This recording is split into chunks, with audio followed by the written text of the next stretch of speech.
Hi there, Turgeon here, bringing you physics from afar. I want to give you advice and feedback on your draft contributions to the AP equation review sheet. So I have some general and some specific comments. After reading all of what you contributed, it's a lot of really good stuff. So first of all, let's keep in mind the purpose of this is you're trying to make a study sheet that is the contributions of all of your classmates all together in one document. So you want to be careful that you're not just summarizing the information. You're thinking about the exam prep. You're trying to think about what is going to help us and what is going to apply. And furthermore, it's prompted by the equations. Now, that's not always going to work. So if you just want to put stuff that you think is going to help, that's great. But let's pool our knowledge. So it is going to be a little bit overkill for some people. This is a stylistic thing. People have different preferences, but that'll be up to them. If they want to sort through it and they don't want to use it all, that's fine. So generally speaking, use fewer words and don't go for paragraph form, go more for list. But then if you want to follow up with a lot of explanation, make the font smaller. Okay. In fact, well, I was going to say maybe we could have somebody go through and kind of like systematize the style, but that gets tricky. So you could use larger type for the stuff that's more like bulleted lists. And again, those would be things that you're saying to yourself, okay, this seems like a classic physics thing. Classic situations. And in general, look for like simple sample situations. There's a kid whose initials are CY in the class who had some specific examples of kinematic graphs. There's another person whose initials were CP in the class who had a specific projectile diagram. So those simple samples, in and of themselves, those examples can illustrate a lot of concepts all together, condensed into one powerful summarizing visual. Again, keep asking yourself, does this apply to the AP exam? A general scale would be slopes. A couple of you mentioned that. Just keep in mind the trend is, okay, for each of your given topics, can you say something about what the slope means? They don't always do that, right? There's classic examples, and then there's some that are really obscure, but you got to be ready for the obscure ones. And we've practiced that skill a lot. Keep in mind the recent simple harmonic motion example of like a lab design problem. Okay, now I'm going to go topic by topic. So kinematics, somebody did put something and should include the thing about listing your variables, because listing your variables is a critical skill for solving those problems.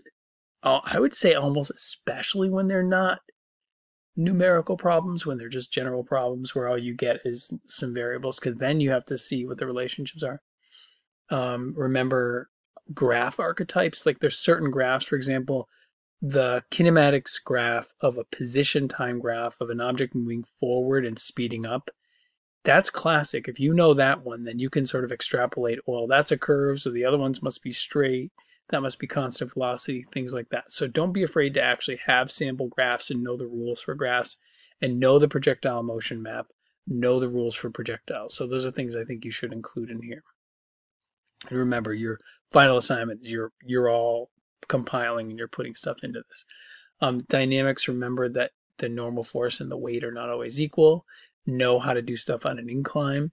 Again, that's a good place to put diagrams.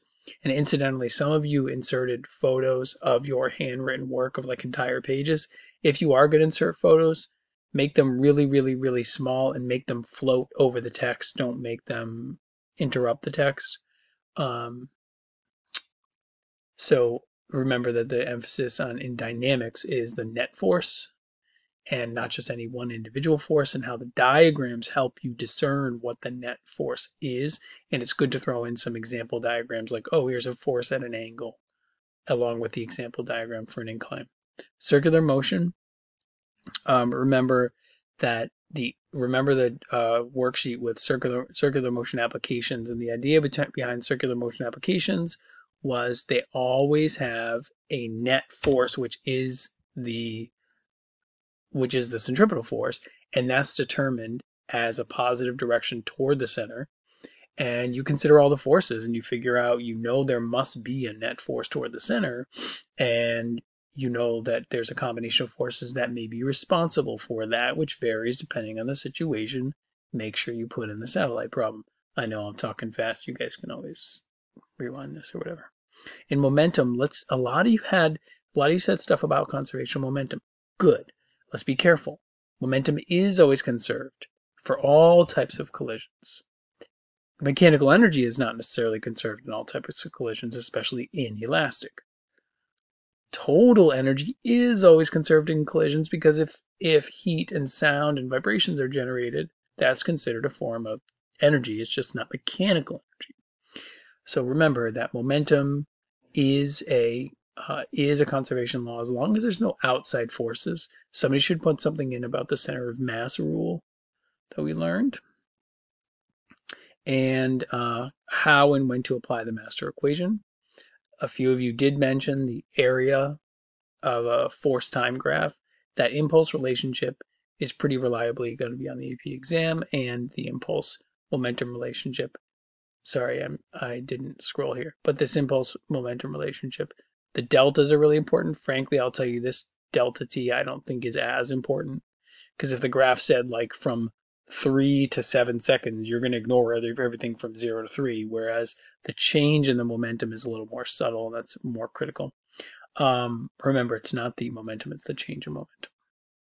Energy, as you know, is Turgeon's kind of personal favorite, and there should be a U sub G equals mgh equation here as well, and a U sub S equals 1/2 kx squared equation.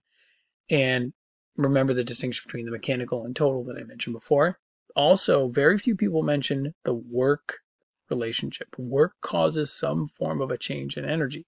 So you could list some examples of work causing a change in energy. So, for example, if I grab this Escher book, being careful not to topple my classic lid. So if I lift this MC Escher book, I'm doing work on this thing. I'm actually doing positive work, and the object is gaining gravitational potential energy.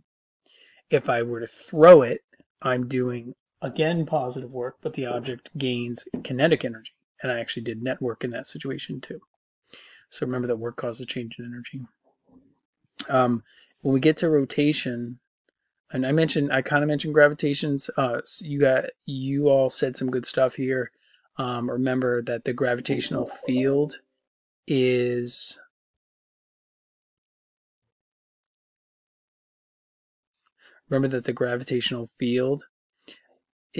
also known as the acceleration due to gravity. That's denoted here, and that's just lowercase g. Remember this relationship because you want to understand all the proportionalities, such as doubling the mass, doubling the size of the planet. You can sort of read it right from the equation here if you set this all equal to mg. Remember that rotational equations, yes, a lot of you mentioned, they are simply translated from kinematics over to rotation. They're also translated, though, from dynamics, so don't forget this is Newton's second law right here. I hope you can see my cursor. This one is Newton's in the middle, that alpha is sigma torque over I, so that is just like net force divided by mass, except of course we're talking about moment of inertia. And remember, conservation of angular momentum. So I omega equals I final omega final. So what we're talking about there is how you could have an isolated system where all it's doing is changing the distribution of the mass, which would change the moment of inertia, which would change the angular velocity, although the total angular momentum will remain constant because we're not saying there's any outside torque happening on that object. Also remember, we have here written out for us the torque angular momentum relationship. So this is rotational impulse. With simple harmonic motion, please remember, if you this is something that people struggle with on the big scary test. Please remember that go back to your notes because there's only a handful of different relationships that you can can use and that you should explore and make sure you've mastered for simple harmonic motion with respect to oscillating objects. One is related to the timing, and this is also related to frequency, because frequency is the inverse of that period. And the other one's related to energy, and the other one's related to the dynamics and the acceleration. So take a look back at those, because those are pretty restrictive and they're pretty classic, and you're not going to go outside that too much. Well, these are just some, I know I gave a lot of specifics, but again, there's room for you to do a lot more. But keep in mind, we're trying to prepare for the AP exam, not an exhaustive summary, a targeted summary. This has been Physics from Afar.